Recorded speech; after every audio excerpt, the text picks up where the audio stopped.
Great to have you back with us here on Full Throttle, powered by Race for RP. We've got a treat for you. A little bit earlier, we did a long interview with Bill Auberlen and got into a number of topics. And one of the most fascinating was, how did this all get started for a guy who has become a living and still racing legend? Well, with Bill, as it turns out, it's the same as it does for so many drivers when they're trying to get into the sport. It comes from humble family beginnings. I couldn't do it because we didn't have really sponsors, so I couldn't pay to go racing. So I had to do it all myself. So my dad and I, luckily he had the Porsche before, and he raced the 911 RSR that they built. We sold that car. It's kind of a longish story. My dad said, hey, look, I can't afford racing anymore. You can do it any which way you want, but I know at the end of the day, that car was his. And the Porsches weren't competitive anymore. So his car had history. My dad won Sebring in 1985, if you can imagine that, which was a big race. I took the car and I sold it right away because it had history, made a lot of money, and I bought a Mazda RX-7. And I bought it from a guy named Roger Mandeville in Greenville, Spartanburg, South Carolina. Coincidentally, that's where BMW factory is as well.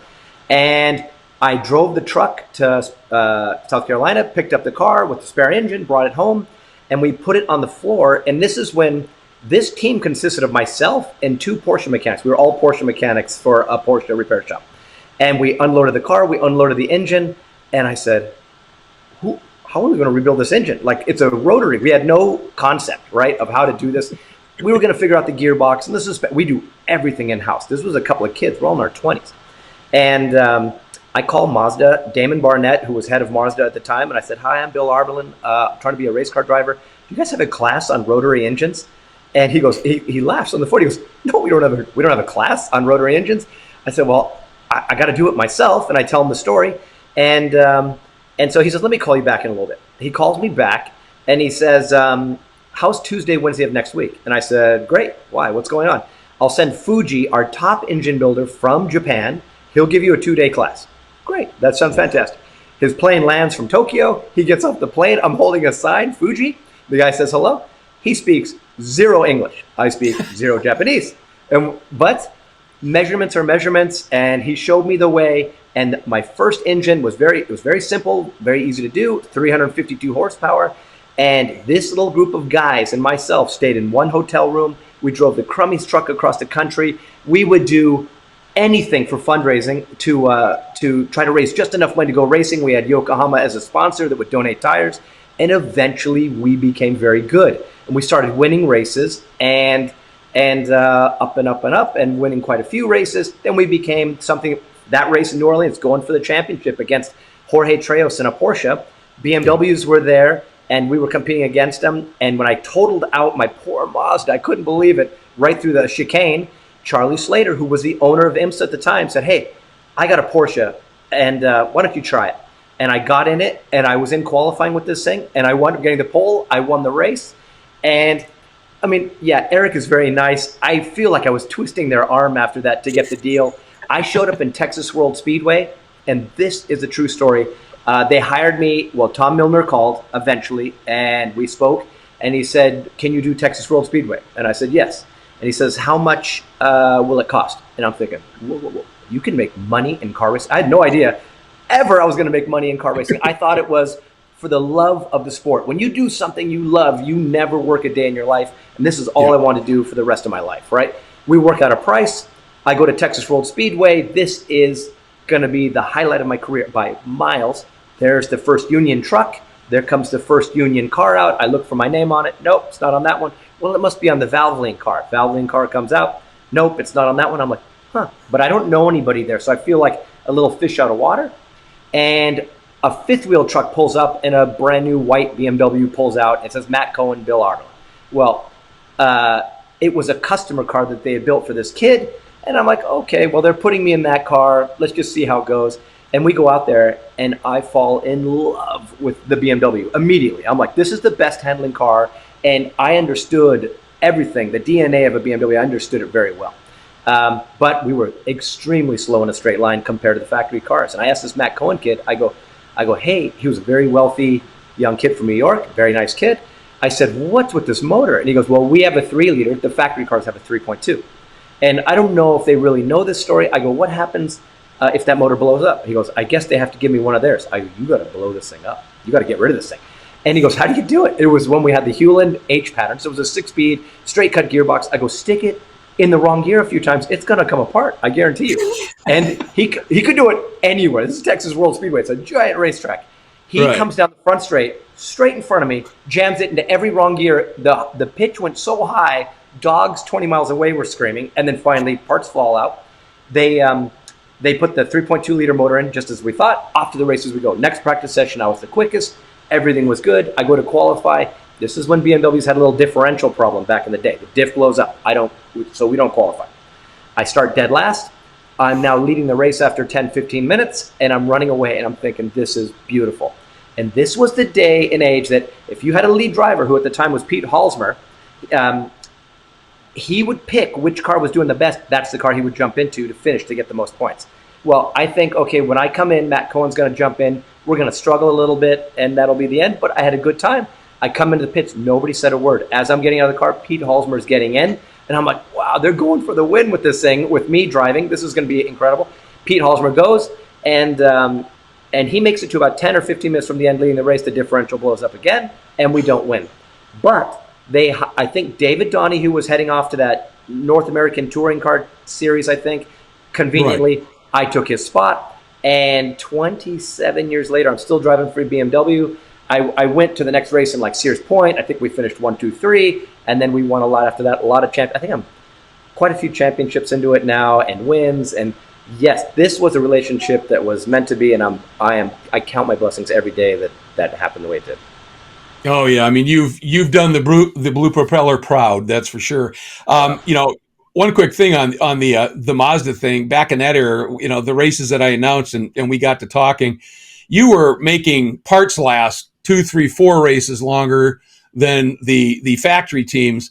When you stepped into that BMW program where it was top tier, that had to be just amazing to know that, all right, I can just push this stuff and it might not break other than those diffs back in that era, but I might have a real shot at some stuff. You're 100% right. In that Mazda, in the day and age, I was actually buying old parts from Clayton Cunningham and Roger Mandeville to try to go further. And we weren't, in the beginning, we couldn't make them go. It would blow up because they knew when to time them out. But when you get to a factory team with a factory program and you see new parts going on, new ECUs, new suspension parts, and you're like, wow, this is a whole different level of budget. You can, like you said, you can push to the end. And once they got their sea legs under them, we were very hard to beat. Yeah, no kidding. And to date, and let's take a look here. We've got a picture of you early on in your career, enjoying the laurels on the top of the box, as they say, up there celebrating just a little bit from a while back.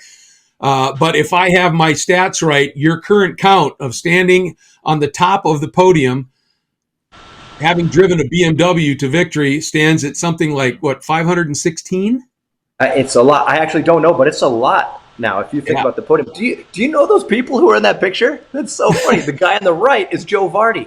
Yeah, absolutely it is. I mean, this is... Him and I had the craziest battle. I was so slow in a straight line in my Mazda. He was so fast in straight line, but I handled so good. We passed every single lap for hours. It was the craziest thing. That was a good race. On the other side, I think that's Andy Pilgrim, isn't it? Yeah, that looks like Andy Pilgrim, and I forgot the guy next to him. Yeah. Oh, and then that's is that Jorge Treos or one of those guys? Anyways, but yeah, well, that was a good group. Yep, a lot of time standing up there on the top of the box getting the trophies. Now, a lot of people might not be aware that you did do a little bit of open wheel racing. You did a little time in Formula Atlantics. What was the reason that you decided to give that a go? Yokohama was a sponsor there, and they gave me an opportunity to try it out. And I also had a few sponsors at the time that wanted to do something like that. And they were thinking about maybe going IndyCar racing. So that's kind of where we went. And we did a few races, and we were doing reasonably well. Like I think my first race was in Miami. I finished second there, right out of behind Patrick Carpentier. And I thought this could be good. Then as the career kind of went on, I had an opportunity to go IndyCar racing, or BMW was going to hire me on a 3-year deal. the IndyCar thing was a 2-year deal with, I think, Kogan or something like that back in the day. Mm-hmm. And I picked the BMW thing, and I mean, maybe there would have been more money and who knows what. You always wonder about the who knows, right, with the IndyCar stuff. But I really enjoyed sports car racing at the time, and I thought it would be a good pairing. So, still Yeah, I 53 think years old, still doing it. yeah. I can't believe it.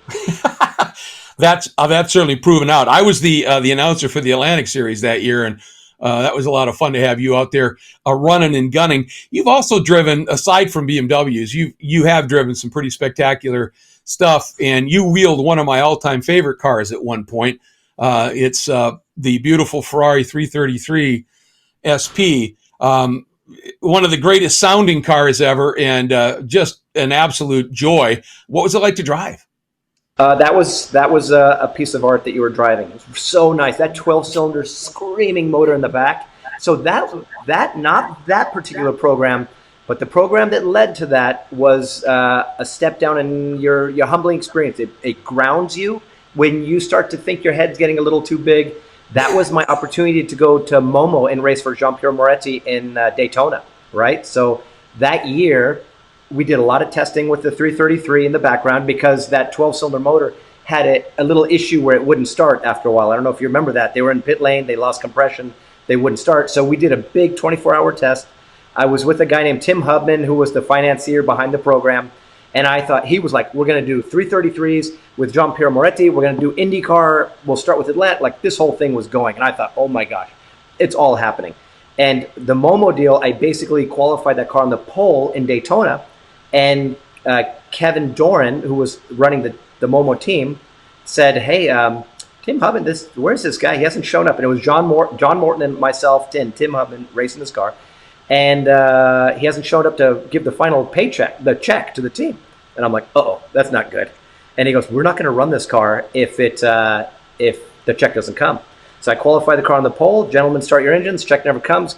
Cover essentially goes away. And that was the 4A to Tim Pappas, who took over the other car and won that whole race. And that launched his career into what happened with him. And that guy became really good, drove Indy cars, everything else. Yeah. But it's a grounding experience. You can never get too big for your britches. Always remember where you came from and be very thankful. That's been my kind of my whole mantra the whole way.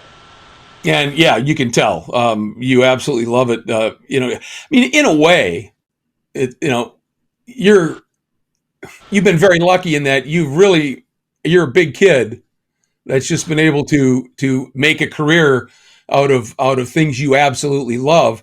And it's been, very special. And, talking about beautiful V12s sitting behind you, when you got the opportunity to drive the V12 LMR as a full race program, what an amazing beast that is. We actually have a little bit of video of you doing some testing in that car at Mid-Ohio. This thing was just spectacular, wasn't it? Oh my gosh. Well, let's listen to it here. You can hear this thing.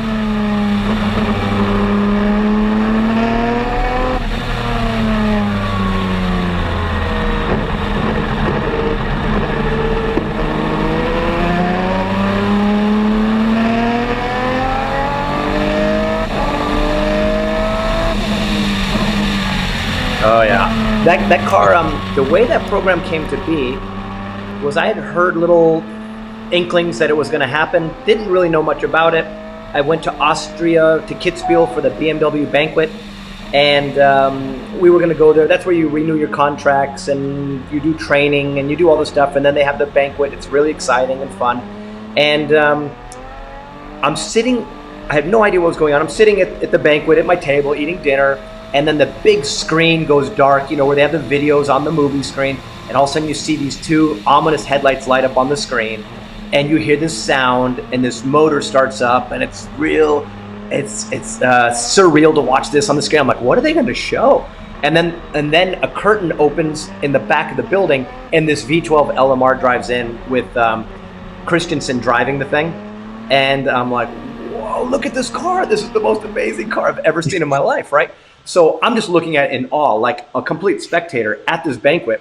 And then they talk about that it's going to run in America, a 2-car team, and they make an announcement of the drivers, and my name gets called, and I am positive this is a mistake because Nobody even talked to me about it, and my name gets said, and I was freaking out that I'm going to drive this thing, and all I could think about was, get out of this building before somebody tells you it's a joke or a mistake. Get out of here and go back to America. And it actually happened. I drove that for the both years that it was in America. 1 year with Smokin' Joe Winkelhock, who was a DTM driver from Germany, BMW guy. And then next year with Jean-Marc Gounod, who was like a F1 driver, French guy, crazy guy. Maybe Belgium. I don't know. Actually, can't remember. But these were, and then the other guys were Jorg Muller and Steve Soper and JJ Leto on the other car. And man, that car was amazing. And it was so cutting edge that when they first unveiled it, we were so fast compared, like, let's say the 333s that we raced against or the Lola Judds or this type of thing. And then Audi had to come and bring the R8 out, and that's who we kind of raced against. And then it became some real hard work. It was fun.